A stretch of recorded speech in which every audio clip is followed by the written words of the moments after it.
opening with the Redskins again. We got a Sunday night in San Francisco early in the season. Hey, we got Seattle Monday night coming to Philadelphia, and we're playing it at Lambeau Field in December. Yeah, I think the NFL really wanted to see that game. All right, y'all. Let's talk this 2020 schedule.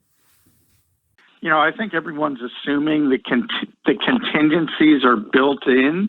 What's up, Eagles Nation? What's going on in NFL world? How you doing, division rivals? This is Stephen Hyder with Gate City Sports Channel, the sports channel where the cerebral NFL fan comes for about 10 minutes of daily content. Good morning, good afternoon, or good evening, whenever it is you get around and watching us. Once again, guys, Steve Hyder, Gate City Sports Channel. All right, y'all. Today's topic, look, we're going to talk about this 2020 NFL schedule. A lot of intrigue, a lot of interest to this because there has to be built-in kind of emergency plans to this schedule, right? We have to consider the fact of what happens if there is a reemergence of the coronavirus and it shuts down sporting activities again in the winter.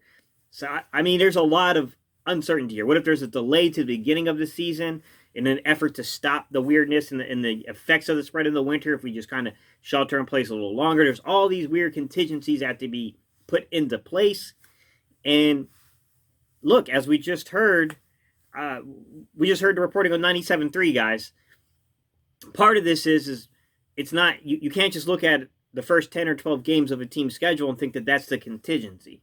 What we don't know is if there's a curveball here and the contingency isn't just the 10 or 12 games they stacked on the schedule, but what if the contingency is that they're selecting certain games from out the entire schedule and they just go immediately into a contingency plan? That's the thing that's hard to predict, guys. I don't know personally. That's not my role. That's not my thing. I don't do that type of thing. I have no clue, guys.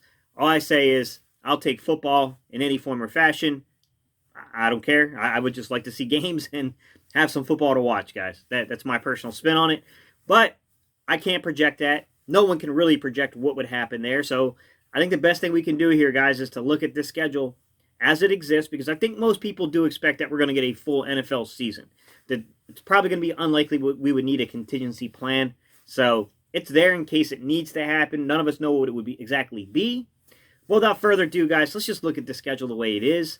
And let's start off with a very familiar foe in September, week 1. We're playing at Washington this time. Last year, we played in Philly to open week 1 against Washington. This is the third out of the past 4 years we've opened with Washington. So the NFL seems to really love this matchup here. And this is a very new Washington Redskins team in terms of the coaching staff, right? We have Ron Rivera coming in. We got Scott Turner bringing his Carolina Panther-style offense to the Washington Redskins. Look, I don't think the Redskins are quite ready to compete with the Eagles and some other teams yet, but I will tell you this. I'm not going to sit there and sleep on teams like this, especially early in the year when they have very good defensive fronts, because Washington is probably going to have one of the best, if not the best, defensive front we will play all year. I'm sorry, but their play in at tackle with Daron Payne and Matt Ioannidis and Jonathan Allen is exceptional inside.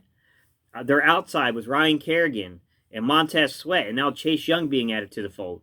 It's incredible. I'm not going to sit here. I'm not going to sugarcoat that. That's a very good defensive line we have to start off playing with. We got a lot of, kind of interest going on with our own offensive line, so I think this is a good test for our offensive line. Now, I will say, if I'm going to be completely objective here and really analyze their roster, I do wonder outside of their top 3 pass rushers what they have to offer. I mean, I'm familiar with James Smith-Williams, guys. I'm a former NC State student myself, guys. I've watched this kid play for a long time. This is a very athletic kid. This is probably one of the most athletic kids that most people have no clue about. With that said, he's very injury prone, and he just hasn't had a lot of playing time even in college, guys. Then he got like Nate Orchard, Ryan B. I mean, they don't really have a solidified 4th and 5th defensive end here.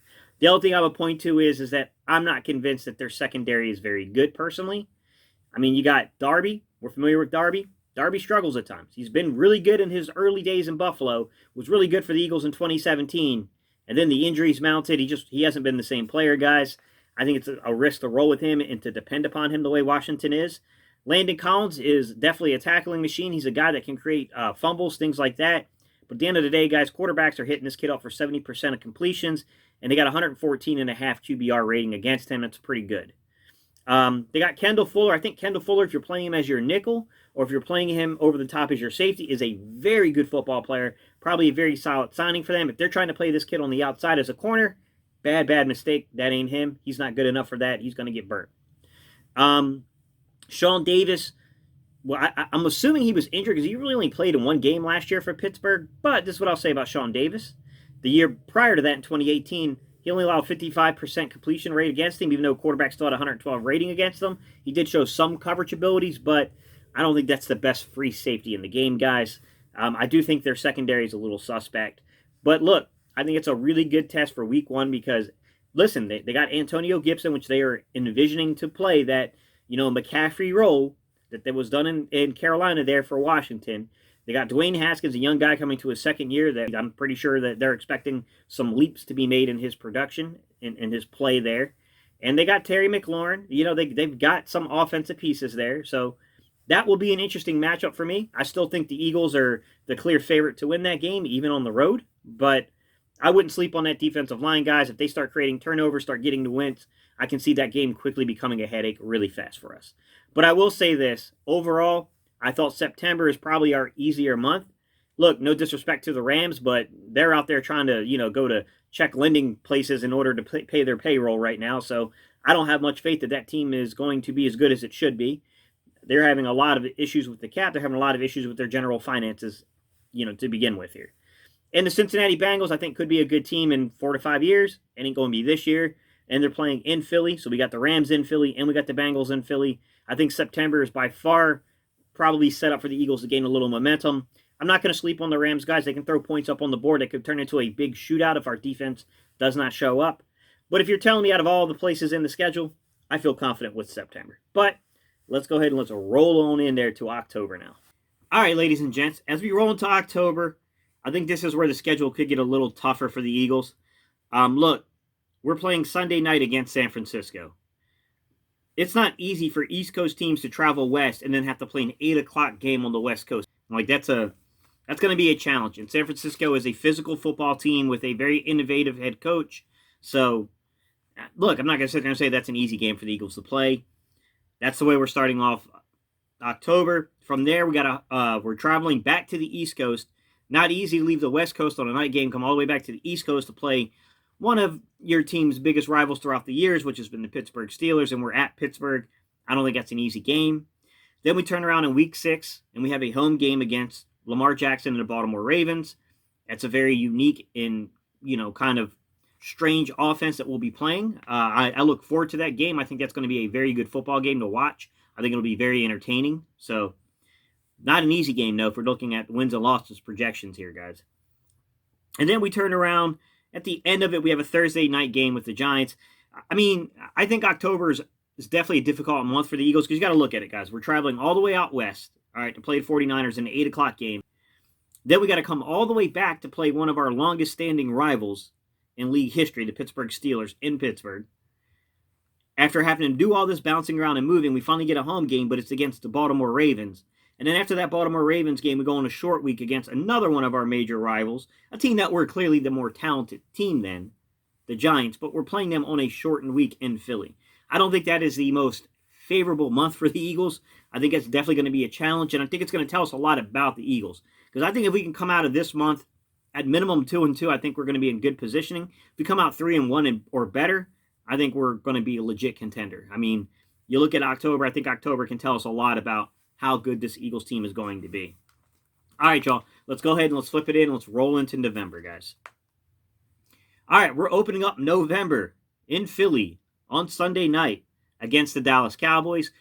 Obviously, with that Thursday game against the Giants, it gives the coaching staff, in theory, it doesn't really work out this way, but in theory, it gives them extra time to prep for this Dallas Cowboy game at home. I think most people are going to project that this will be a two-way fight for the NFC East this year between Dallas and Philly. They want this game right in the midpoint of the year, and they want it again at the end of the year. It's exactly where they set this thing up, guys, and that's the way they're getting it. So, hey, that will be an interesting game to watch. After the Dallas game, we do have our bye week, and that's week 9, guys. Coming out of our bye week, we're going to play the Giants again. So we're going essentially Giants, Dallas, Giants here. Coming out of the bye week, we're traveling to the Meadowlands, which is not a far travel for the Eagles. It's basically a home game for us, to be quite honest, if we're going to be real about it. against the Giants. Following that, we got a game at Cleveland. And this is where I think the schedule really gets tough, guys. Now, in November, we're going to play at Cleveland. And then in Week 12, we turn around and have a Monday night game against the Seattle Seahawks.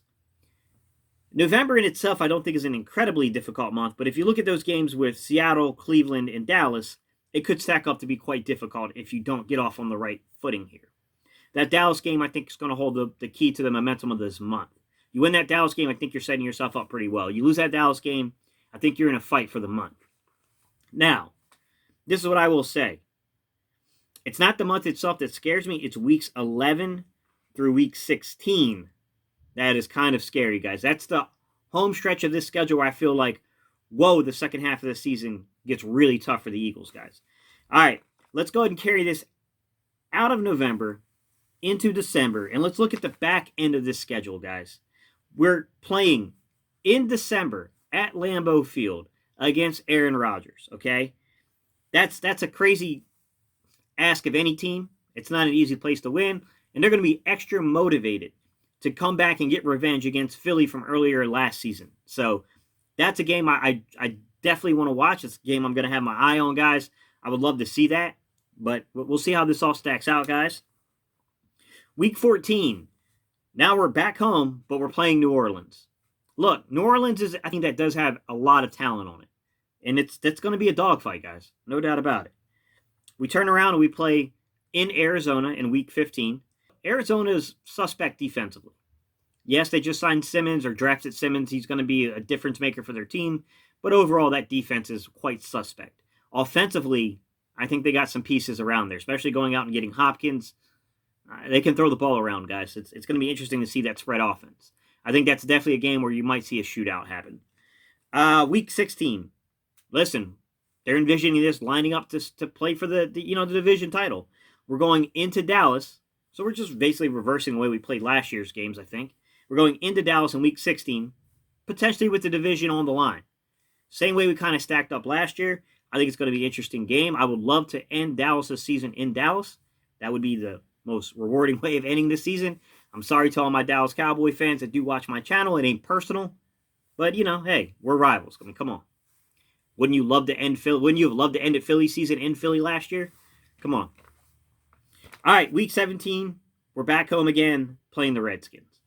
If you look at the way this schedule lines up with at Cleveland, so end of November, at Cleveland, at home on Monday night versus Seattle.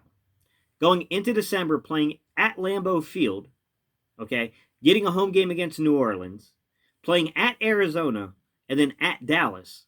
Man, weeks 11 through 16, we're being put through the ringer. The second half of this schedule is much tougher than the first half, in my opinion. Not that, like I said, I think October can definitely trip some teams up. This type of schedule could. It's not going to be easy to play that San Francisco game.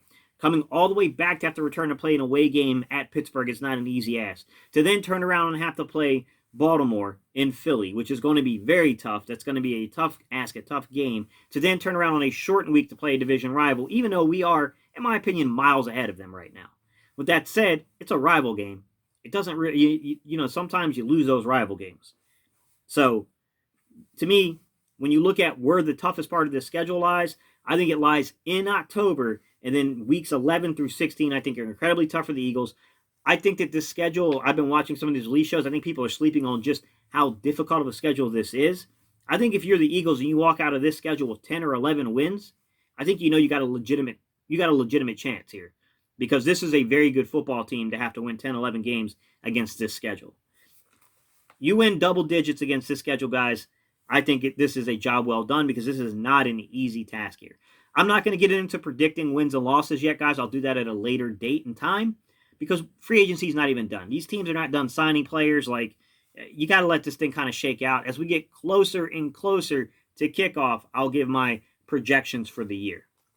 All right, guys. These are my thoughts and my opinions. I think September is the easiest month for the Eagles. I think October lines up to be a surprisingly difficult, if you really look at the way the schedule lays out, with playing basically an 8 o'clock game on the West Coast.